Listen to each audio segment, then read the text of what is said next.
வணக்கம் ஃப்ரெண்ட்ஸ், இன்றைக்கி நீங்கள் இது பார்த்துட்டு இருக்க பார்த்தீங்கன்னா ஒரு டேப் ரெக்கார்டர். அது 80கள் மாடலில் உள்ள ஒரு டேப் ரெக்கார்டர். இது பார்த்தீங்க அப்படின்னா வந்து கேசட் போட்டு நம்ம பாட்டு கேட்கக்கூடியது. பல பேர் வீடுகளில் உள்ளது இது. இப்போல்லாம் இதெல்லாம் வந்து அவைலபிளே உங்களுக்கு வந்து கிடையாது. இதை பார்க்குறதே நம்ம வந்து ஒரு ஷோகேஸில் தான் நம்ம பார்க்க முடியும். அந்தளவுக்கு வந்து காலங்கள் மாறி போச்சு.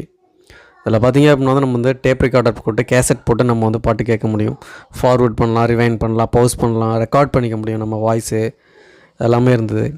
ஸோ இந்த பக்கம் பார்த்தீங்கன்னா டோனை கண்ட்ரோல் பண்ணுறது, அதுக்கான ஆப்ஷன் இந்த இடத்துல இருக்குது. இந்த பக்கம் பார்த்தீங்க அப்படின்னா வந்து உங்களுக்கு வந்து ரேடியோ சம்மந்தமான இது இருக்குது. அதாவது ரேடியோவில் பார்த்தீங்க அப்படின்னா நம்ம வந்து எஃப்எம் இருக்கும். இப்போ தான் FM famous. SW, MW, SW 1, 2 FM இருக்கும்.